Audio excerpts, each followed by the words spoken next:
film this today on that. So yeah, gonna see if we can get it running. Hopefully it is just fuel pressure or something simple, so we know what's causing it not to stay idling. But I just basically want to get it running. That's all I care about. So once we get it running, we can go home and wait for modifications. And then we need to fabricate the condenser fan bracket holder thing for the wagon. But first, I want to get this thing going. So let's go test it. The nice thing about this car is that the fuel pump is easy to get to. It's right underneath the seat. So if we need to do any testing with the fuel pump or replace that or anything like that, it's going to take a lot less time than dropping the tank and trying to get to the fuel pump on top of the tank. I can just lift my back seats and get access to that fuel pump. So let's go test the pressure now and see if that's what's causing my car not to idle. Okay, so we've used this a couple of times, I think, right? Yeah. But we had to figure out what we need to use in order to actually test the fuel pressure. So I'm going to do that with Brandon really quick, and then we'll actually do the test so we can figure out what's going on with that fuel pressure and if that is the issue I'm having. But first of all, got to hook everything up to see what's going on with pressure. So let's do that really quick.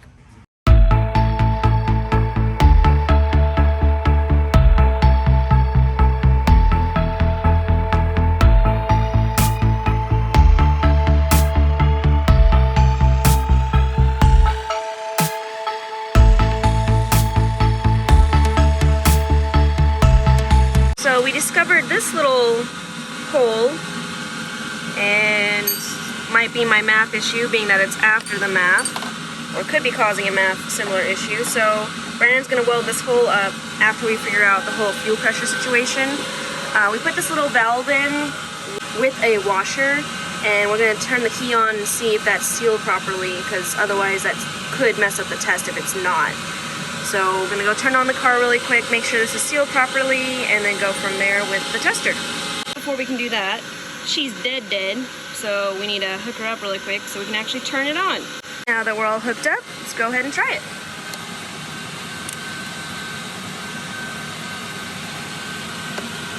I don't see it leaking anywhere, so I think we're good to test it. Bueno.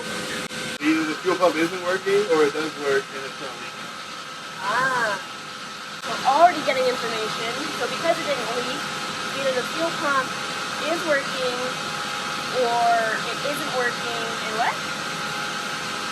Either it is working and it's not leaking, or it isn't working at all.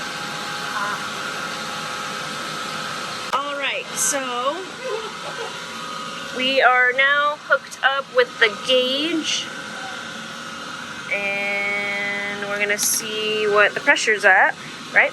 Yeah. How?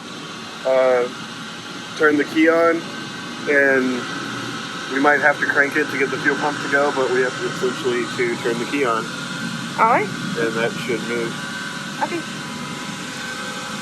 So let's see.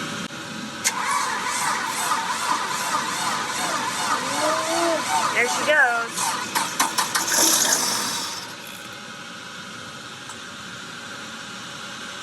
I don't know what that means. So that's like 31, 32. Meaning? I need to see what the fuel pressure is supposed to be at, but it only built pressure while it was Started, yeah. So the fuel pump wasn't turning on, so that could be leaking. Okay.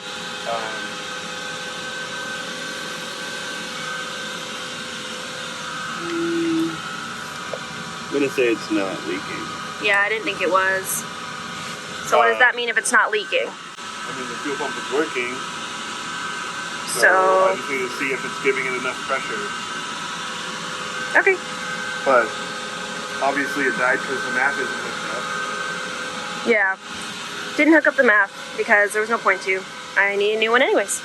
Checking all data, and the PSI is correct. It did shoot up to 40, so the fuel pressure is fine and it didn't drop down. So we gotta find out what the other issue is with that thing.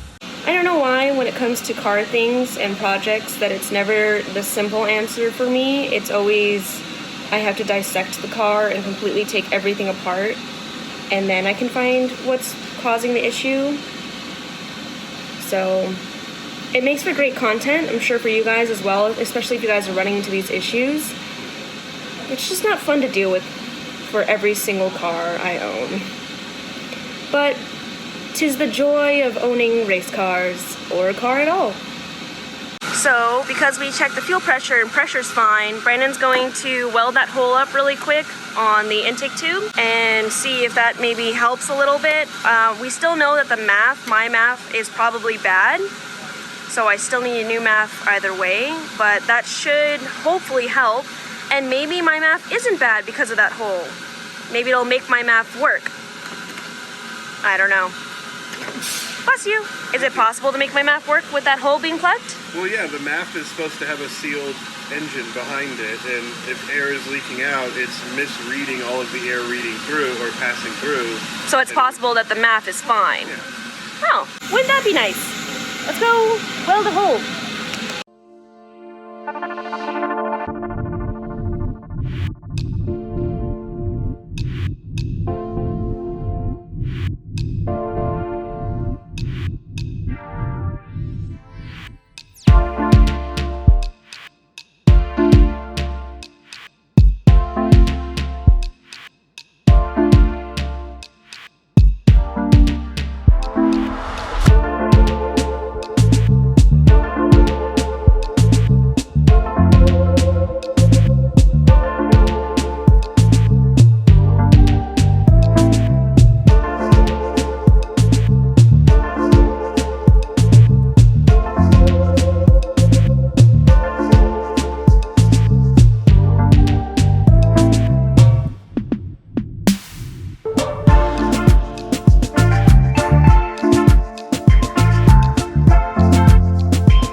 Is done and the little patch is on, we're cooling it down so we can hold it, but we're also using the water to test if it is leaking through any of the welds that he made, and that should tell us whether or not it's going to still leak through that little area.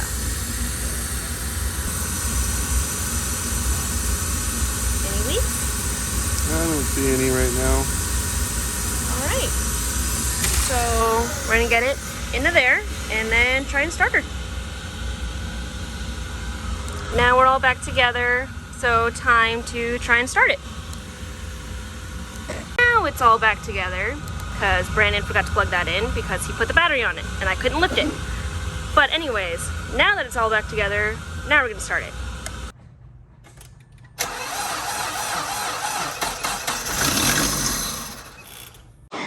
So unfortunately, it's not running. So we're gonna do a leak down test on all the cylinders now, all 4, because if we're losing compression, that would explain as to why the car is not staying idling and running. So hopefully the motor's not gone, because if it is, then I basically have to sell the car because I don't have the money for a motor. Or save up to buy a motor and this car is just gonna unfortunately have to sit for a while. So I don't really know. Pretty defeated right now. At this point, there's really not much more we can do to test because it's got to be losing something somewhere. We took the intake apart completely and we cleaned it all up, as you guys saw. Replaced those 2 gaskets.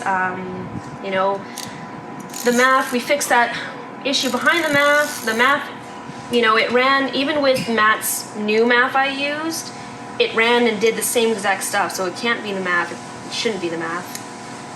Fuel pressure is perfectly fine, so it's all we can really think now is compression, and the motor's probably bad. The goal was to swap this to a K-series once this motor gave out, but because it's not even running, I'm gonna have to swap it anyways. Unfortunately, I don't have the funds to do a K-swap. I probably don't even have the funds to do a straight swap back to the same motor. So at this point, we're kind of just, again, gonna do the compression test, see if the motor's bad. If the motor's not bad, if the compression's fine, which we already know it's not, or wasn't at the time that we tested it originally, you know, we're gonna have to see what else could be the issue, but we've kind of gone through everything we can that would cause it to be acting the way it is and still haven't found any answers. So just got to test more stuff, I guess. The compression, like I said before, and we're just gonna have to go from there for now. And we'll just see how that goes. Never fun. Alright, so same compression test that we did last time. Spark plugs have to come out, and then we'll get the compression tester in there. Let's skip that for you guys really quick while I get the spark plugs out and just go straight to the test, because you guys know the routine. Alright, so we're testing cylinder 1 now.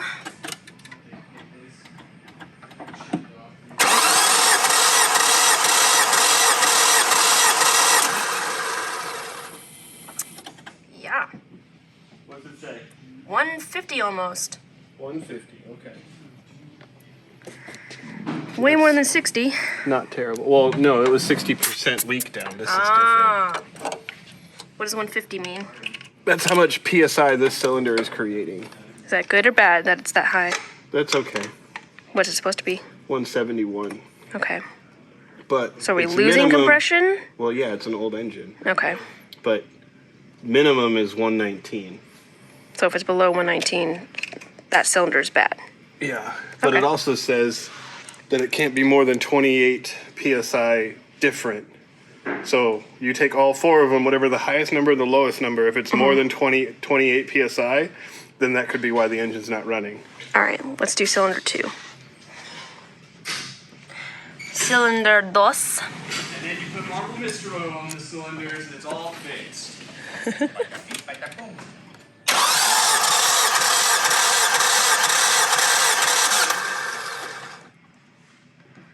Yeah, close to what cylinder 1 was, but a notch beneath. What's a notch? So it's Because the other one, cylinder 1 wasn't quite 150. 135? Yeah, the notch before 150 is where cylinder 1 was. Okay, so it was 145, and this one is 135, Yeah. or 136 or something. Okay. On to cylinder 3 now. So if the compression's fine, what would that tell us? What else could it be? I don't know. I mean, we could do the leak down on all of them. It's true, because we only did a leak down on cylinder 1. Yeah. All right, cylinder 3 now.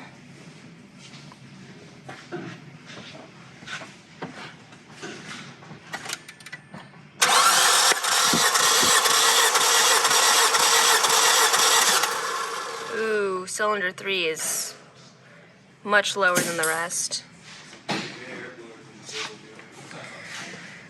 Cylinder 3 is, 123, yeah, 122 maybe, so still above the 119, but barely. yeah.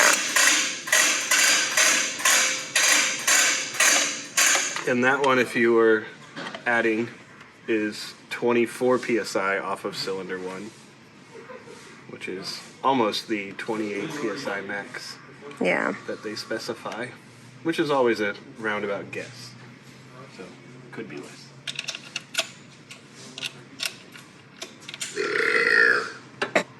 All right, cylinder 4.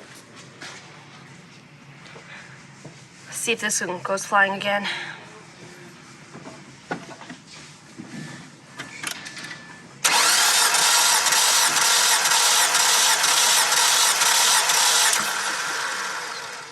So cylinder 4 is right around where cylinder 1 and 2 were.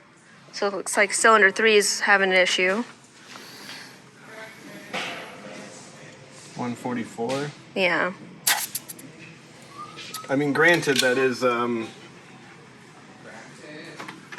both of them are close to done. Cylinder 4 and 3? No. Cylinder 3 is right above the minimum compression required on an engine, which is never good to be at. No. And then the difference between cylinder 1 and cylinder 3 is 24-ish PSI. And the max difference should be 28. So it's the same thing.